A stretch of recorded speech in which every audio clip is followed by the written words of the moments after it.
Hi mga lolis, mga han, mga kabebe, mga mahal dyan sa buhay. Magandang araw po sa inyong lahat. I hope po okay lang po kayong lahat mga lolis. Ito po ay yung DJ Maki 101.1 Team Power Flowers po, ang DJ ng mga buhay ninyo. Sana all. Hello guys, kumusta po kayong lahat guys? I hope po okay lang po kayong lahat at safe na safe po at nag-enjoy pa din po sa pagiging content creator po. Alright guys, ipagpapatuloy na po natin yung kwento ng asawa kong mayaman. Sana all mayaman yung mga asawa lodis. Ang swerte naman ni Kenyo. Eto na guys, huwag na natin patagalin guys. Nang marinig iyon, agad na sinabi ni Jiang Tao na may pagmamalaki, tama. Dahil alam mo kung sino ako. Kaya bilisan mo at aminin mo ang iyong pagkakamali. Itinaas ng sekretarya ang kanyang salamin at ngumisi habang sinasabing. Kahit ang iyong ama ay hindi maglalakas loob na sabihin iyon. Nambobola ka, sino ka sa tingin mo? Hindi napigilan ni Jiang Tao ang tumawa. Kung gusto pa rin ng iyong ama ang kanyang trabaho, mas mabuting hilingin mo sa kanya na lumapit at humingi ng tawad, malamig na sabi ni Yan Ruizu. Humihingi ng tawad sa tatay ko. Masyado kang malaki para sa iyong mga britches. Galit na sabi ni Jiang Tao. Walang sino man sa Jiangcheng ang nangahas na ipagmalaki ang tungkol sa isang bagay na higit sa lahat. Nang makita ito, hindi na nagsalita ang sekretarya. Kinuha niya ang cellphone niya at nag-dial ng number. Matapos may ugnay ang tawag, magalang na sinabi ni Deputy Mayor Jiang, bakit wala pa si Miss Yan? Matagal na namin siyang hinihintay. Ngumisi ang sekretarya at sinabing, Mr. Jiang, natatakot ako na hindi makakapunta si Miss Yan ngayon. Hinarang ng anak mo ang kalsada at nagbanta na bugbugin niya si Miss Yan. Mr. Jiang, hayaan mong ipaalala ko sa iyo na mas mabuting hawakan mo ito ng maayos. Pagkasabi noon ay ibinaba na ng sekretarya ang telepono. Napakapagpanggap mo, si Jiang Tao ay hindi natakot. Sa tingin mo ba ay big shot ka? Ngumisi si Jiang Tao. Si Lin Wan, na nasa tabi niya, ay nagmura, tama. Ano Miss Yan? Sa tingin mo ba natatakot kami sa iyo dahil taga Jingdo ka? Tama. Ano sa tingin mo? Tandang pananong panipi. Bago pa matapos ni Jiang Tao ang kanyang pangungusap, bigla siyang nag-react. Ikaw, sino ang sinabi mong siya? Hinawakan ni Jiang Tao ang braso ni Lin Wan at nag-aalalang sinabi. Miss Yan mula sa Jingdo, anong problema? Tandang pananong panipi, tanong ni Lin Wan, medyo naguguluhan. Nang marinig ito, mas nakaramdam ng pangamba at pagsisisi si Jiang Tao. Kinagat niya ang kanyang mga ngipin at sinampal si Lin Wan. Niloko mo ako, galit na umungol si Jiang Tao. Pagkatapos sabihin iyon, nagmamadaling tumingin si Jiang Tao kay Yan Ruizu at sinabing may nanginginig na boses, Miss Yan, hindi ko alam na ikaw iyon. Sorry sa pag-offend ko sa'yo. Sana mapatawad mo ako. Si Yan Ruizu ay malamig na tumingin kay Lin Wan at hindi nagsalita. Umuwi na tayo. Pagkatapos, dumiretso si Yan Ruizu sa kotse. Si Jiang Tao ay nasa gilid. Nag-alay ang Jiangcheng City ng maraming lakas tao at mapagkukunan para kumbinsihin si Yan Ruizu na dumalo sa pulong na ito. Pero ngayon, dahil sa kanya, nakansela ang meeting. I'm dead meat. Ang ekspresyon ni Jiang Tao ay sobrang pangit. Sa sandaling ito, nagring ang telepono ni Jiang Tao. Kinuha niya ang telepono at nakita niyang ang kanyang ama ang tumatawag. Kinuha ni Jiang Tao ang telepono nang may nanginginig na boses at nanginginig na mga labi, Tatay. Tatay, anong problema? Anong mali? Sinusubukan mo bang maghukay ng sarili mong libingan? Bilisan mo at bumalik ka dito. Nagmura si Deputy Mayor Jiang sa kabilang dulo. Matapos ibaba ang telepono, nakaramdam ng labis na pagsisisi si Jiang Tao. Jiang Tao, anong nangyayari? Hindi ba ang tatay mo ang Deputy Mayor, bulong ni Lin Wan? Si Jiang Tao, na gustong mapatay niya si Lin Wan, pinandilatan siya. Turuan ang babaeng ito ng leksyon at ibalik siya sa pamilya Lin. Sabi ni Jiang Tao na may malamig na ekspresyon. Oo, Jiang Tao. Ang ilang tao ay agad na pumunta sa harap at kinaladkad si Lin Wan papunta sa kotse. Sa oras na ito, bumababa pa rin ang market share ng pamilya Shen. At nahihirapan din ang daloy ng kapital. Mr. Shen, ang aming kapital ay nakatagpo ng isang malaking problema. Bumantong hininga ang sekretarya ni Shen Yun. Si Shen Yun, Ang malamig niyang ekspresyon ay nakatayo sa harap ng bintana. Natahimik siya sandali at sinabing, ayos lang. Malapit na sigurong bumaba yung loan na kaka-apply ko lang. Pero, bumababa pa rin ang market share natin. Napabuntong hininga ang sekretarya. Walang sinabi si Shen Yun. Hinawakan niya ang soul nourishment pill sa kanyang kamay at hindi niya maiwasang mahulog sa malalim na pag-iisip. Hindi niya akalain na ang isang maliit na tableta ay talagang magdadala ng malaking kawalan sa kumpanya. Ang mas hindi inaasahan kay Shen Yun ay nahulaan na ni Yan Ruizo na mauubos ang pondo ng pamilya Shen at maaprobahan ang loan. Iyon ang dahilan kung bakit ipinakilala niya si Qin Yu sa presidente ng Chuzhou Bank. Ang lahat ay tila nasa loob ng inaasahan ni Yan Ruizo. Mr. Qin, saan tayo pupunta? Sa sandaling ito, nakarating na sina Qin Yu at Yao Qing sa hintuan ng bus. Ngumiti si Qin Yu at sinabi, sa kabisera ng probinsya. Bagamat iminungkahi ni Wei Jiang na dalhin ang kanyang asawa sa Jiangcheng. Siya ay may sakit pa rin kung tutuusin. Hindi niya nakayanan ng pagod, kaya tinanggihan ito ni Qin Yu. Nakatayo sa pasukan ng istasyon ng bus, bumili ng 2 tiket sina Qin Yu at Yao Qing. Mr. Qin, bakit hindi ka bumili ng kotse? Masyadong nakakahiya ang pagsakay sa bus, bulong ni Yao Qing sa mahinang boses habang nakaupo sa waiting room.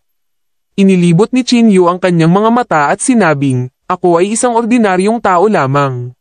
Ano ang nakakahiya sa pagsakay ng bus? Hindi ko sinasadya, paliwanag ni Yao Qing. Ang pangunahing bagay ay hindi ka nagkukulang ng pera ngayon. Bakit? Bagamat hindi nagpatuloy si Yao Qing, napakalinaw ng kanyang kahulugan. Bahagyang tumango si Qin Yu at sinabing, hindi ako nagkukulang ng pera sa ngayon, ngunit ang pera ay dapat gamitin ng matalino. Ang pagbili ng kotse ay hindi gaanong kapaki-pakinabang para kay Qin Yu. Ito ay mas mura kaysa sa pagsakay sa bus. Bukod dito, si Qin Yu ay hindi isang walang kabuluhang tao. Hindi niya kailangan ng kotse para magmukhang big shot. Makalipas ang mahigit 10 minuto. Sumakay na silang dalawa ng bus papuntang Kapitolyo ng probinsya. Pagkaupo nila, may tinapak sa balikat ni Qin Yu. Lumingon si Qin Yu at nakita ang isang nakaistilong babae na nakatingin sa kanya. Ikaw ba si Qin Yu? Pansamantalang tanong niya. Maingat na tinitigan ni Qin Yu ang babae at biglang napabulalas. Ikaw si Song Wei. Oo, ako ito, Qin Yu. Hindi ko inaasahan na dito kita makikita. Medyo nagulat na sabi ni Song Wei. Si Song Wei ay kaklase ni Qin Yu sa high school. At siya lang ang may magandang relasyon sa kanya. Ito ay hindi dahil sa anumang bagay, ngunit dahil ang background ni Song Wei ay katulad ng kay Qin Yu. Pareho silang ulila noong bata pa sila kaya hindi sila pinansin ng mga tao sa klase. Sa huling class reunion, hindi rin inimbitahan si Song Wei. Higit 10 taon na tayong hindi nagkita. Nagbago ka na. Tumingin si Qin Yu kay Song Wei at hindi mapigil ang umiyak.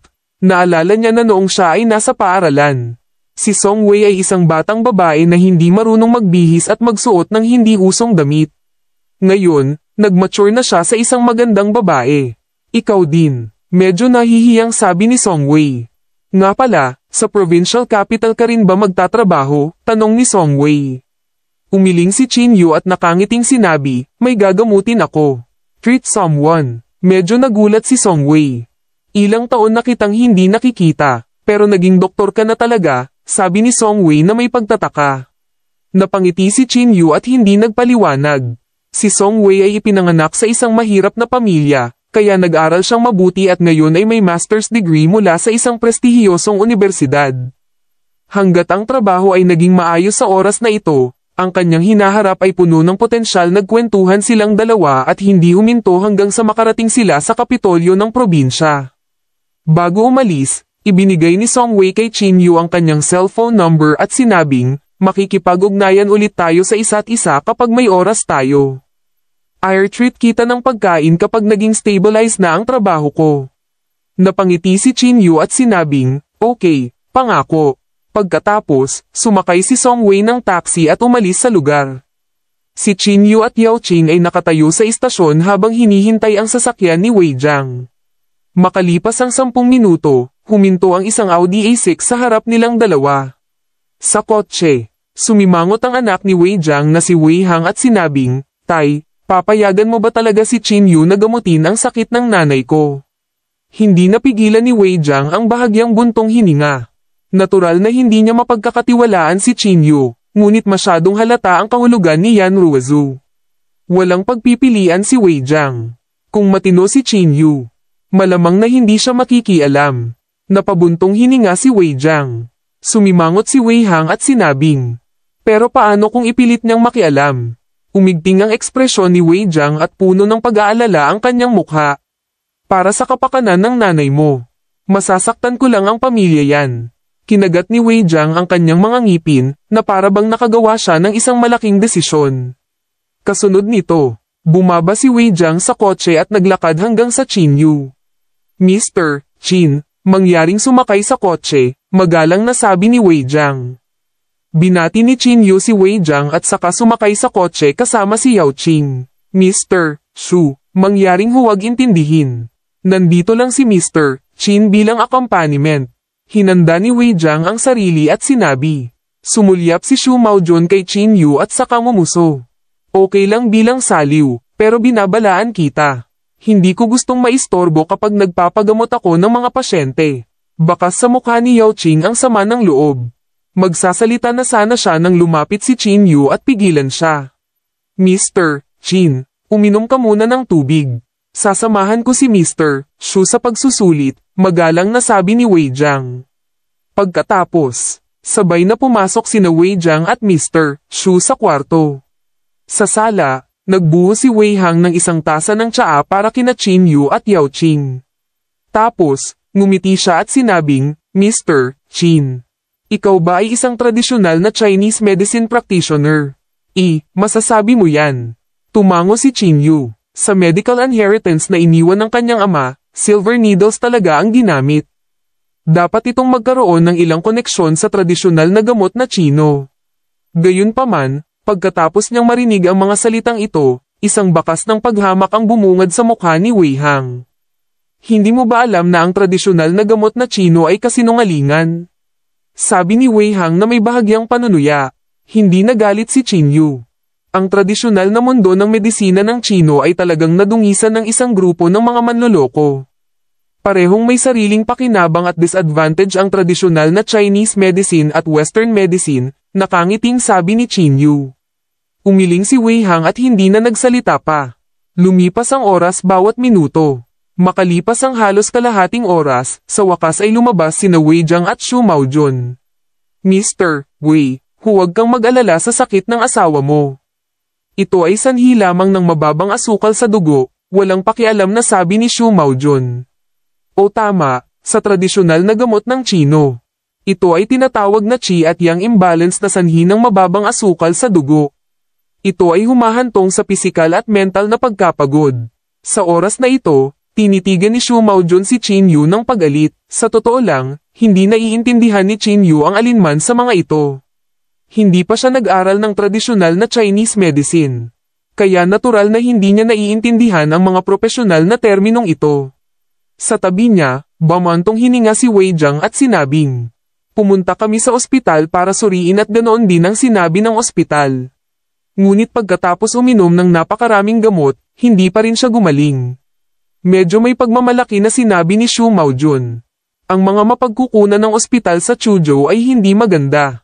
Ang kanilang mga kagamitan at halamang gamot ay nahuli na sa ibang bansa sa loob ng maraming taon. Kaya natural na hindi siya gagaling. Pagkatapos sabihin niyon ni Shu Maojun, naglabas siya ng isang maliit na bote na kulay asul at ibinigay kay Wei Jiang. Walang pag-aalinlangan niyang sinabi. Ito ang pinakabagong produkto ng pananaliksik mula sa mga banyagang bansa. Ito ay mas epektibo kaysa sa atrasadong pyro. Basta ibigay mo sa asawa mo para kunin ng ilang beses. Makaka-recover siya ng buo. Nang marinig ang mga salita ni Shu Maojun, hindi napigilan ni Yao Qing na huminga ng mahina habang sinabi niya, nakakailang dayuhang mananamba. Sa pag-aaral sa ibang bansa sa loob ng maraming taon, ang natutunan mo lang ay kung paano makipaghalikan sa kanila, hindi ba? Sa sandaling sinabi ang mga salitang ito, ang mga ekspresyon ng mga tao sa silid ay nagbago ng husto.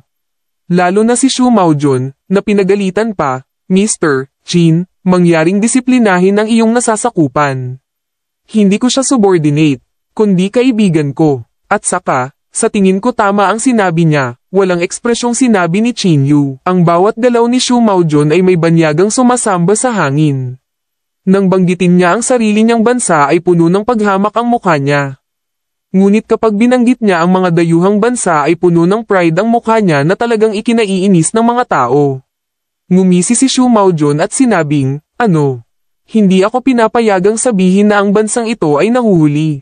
Maabyutan natin kung tayo ay nahuhuli, ngunit ang Pyro ang lugar kung saan tayo ipinanganak at lumaki.